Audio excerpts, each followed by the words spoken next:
Okay, welcome to Section 5 of Unit 8. What we are looking at here is an introduction to World War One. World War One is also known as the Great War, although there is literally nothing great about it. And it's going to take place between 1914 and 1918. The beginning of what we go over today is going to sound a little bit familiar. We should have done this in Global last year. And then when we talk about World War One, it's really going to turn into what was the role of the United States in this war from beginning to end. So some background information. The United States is going to often take the stance of neutrality when war breaks out in Europe. We did this first during the French Revolution, where the United States says, "Nah, we aren't picking sides here. There's no good side for us to pick." And that idea that we shouldn't get involved in the conflicts of Europe is going to be a sticking point at the beginning of World War One. Many Americans are going to say we have natural barriers, an ocean on each side that should protect us, should insulate us from any conflict, and we should let that be. The Monroe Doctrine in 1823 also isolated Americans, the American continents, North and South America, from European influence and problems. We made a promise that we would stay out of European affairs as long as Europe stayed out of Latin America. And for the most part, Europe did stay out of Latin America. And when World War I approaches, America is going to be reminded that, hey, we said we'd stay out. This is our opportunity. So in the beginning, the United States is going to take the stance of neutrality when World War I begins. Eventually, though, the United States is going to be forced into making a decision and joining. We won't have the option of neutrality. Now, when we look at the main causes of World War I, you remember all of these. You had that image of the dynamite and the explosion, the spark that set it off. The main causes: one, we have militarism, the aggressive buildup of a nation's armed forces. The idea that a nation's success was defined by how big their military was. That's dangerous because once an attack happens, we have these super beefed up militaries fighting each other.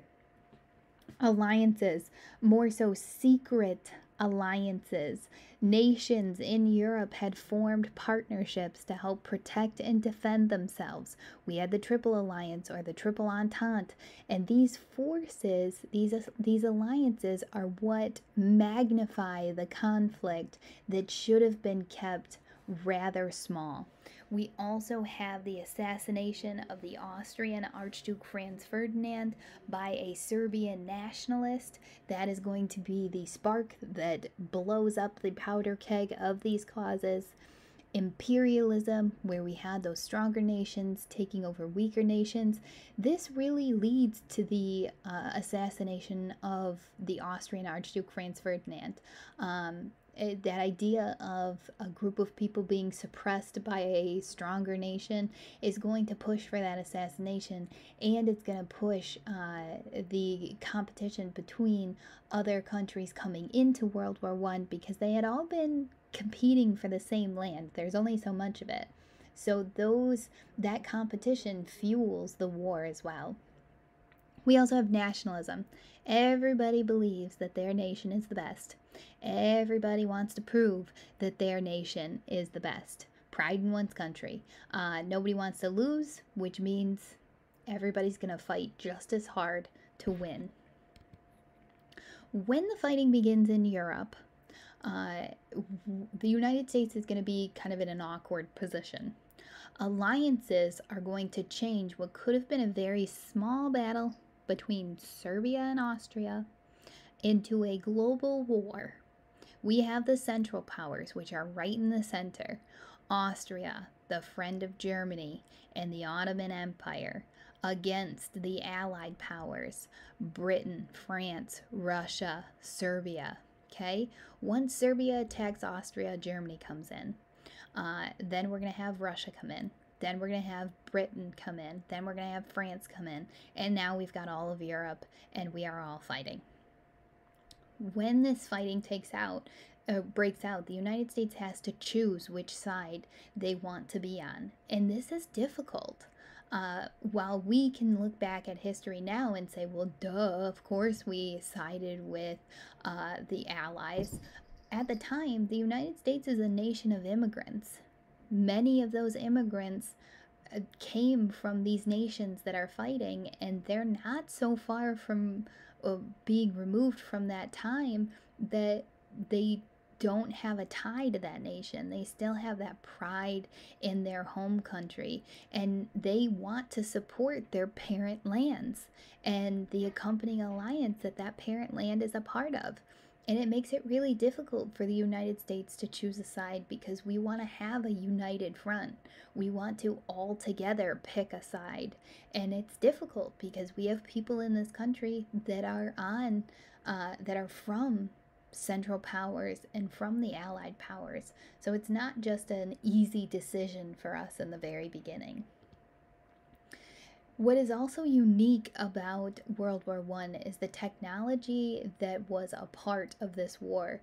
It's very deadly technology. We are going to see machine guns, which were improved to fire 600 bullets per minute. We have artillery field guns, which are basically long-range cannons that cause more casualties than any other weapon. We have submarines. The Germans are going to be known for their unrestricted submarine warfare, that they were torpedoing other ships and using on-deck guns to sink ships. We have tanks and armored cars and planes starting to be used that could attack men on the ground. And it was putting out these machines in places that could cause damage where your opponent could not go. Okay, armored cars and tanks could go across no man's land a little bit easier than a guy just walking out into the open range, and they would be more successful in taking down the enemy. World War I is also known as the Chemists' War because of the poison gas that was used to blind, kill, or burn victims. And this technology changes what war looks like. Now, war had been evolving over time. Don't get me wrong. We've come a long way from when we fought the American Revolution, stomping across fields against an enemy that was in red with a big X across the front of them. But to have more accurate and destructive technology that we're fighting with changes what war looks like. It changes what tactics you're going to use, and it changes the perception of war from the public because of the death toll that was really gaining numbers at the time. Trench warfare. You guys probably talked at length about trench warfare in Global last year. If you're looking for a good movie to watch, 1917 is amazing. It's a newer movie. It came out in December of last year, and it's all about troops from the Allied side trying to make it across basically no man's land to deliver a message to stop a troop from walking into a German trap. And it shows trench warfare and just in general the destructive warfare of World War I. It's a great movie. Watch it. It'll have you on the edge of your seat the entire time. I would put a clip in here, but then YouTube would take my video down. So we have trench warfare. Because of the new and deadly weapons, we're going to see a stalemate in war, meaning nobody's winning, both sides are losing equally. We're going to see the Central Powers gain land, and then we'll see the Allied powers gain land. And it's basically this tit for tat, back and forth in World War I, and no one's really making any movement forward to what a win would look like. Generals are sending men against the enemy without fully considering the effects of the new technology. Technology had gotten ahead of us.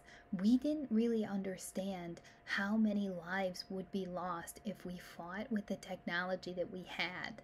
And if we tried to keep fighting in the way that we know with the technology that we have, it wasn't going to end with great numbers for either side. The Western Front, which was 450 miles of trenches from the coast of Belgium to Switzerland, becomes the real battleground for the war. Trenches are going to be brutal, okay?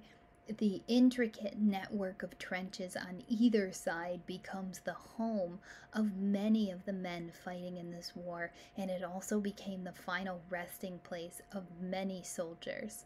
Uh, and we could talk at length about the conditions here, about the wet that you would walk through, stand in, sleep in, and how that affected soldiers. And it might not be the guns and bombs that kill them. It might be the conditions that they stand in every day, and then the mental toll it takes to be in those trenches and know that nobody's really winning, that everybody's really losing. And this is what makes World War One this monumental turning point for war and the history of war, because the fighting changes, the effect on soldiers changes, the technology and tactics change. And what we're going to look at the next time we come together is, where is the United States? Because in the beginning, we are nowhere to be found. And what gets us involved in this war? Don't forget about your homework. Any questions that you have, please let me know.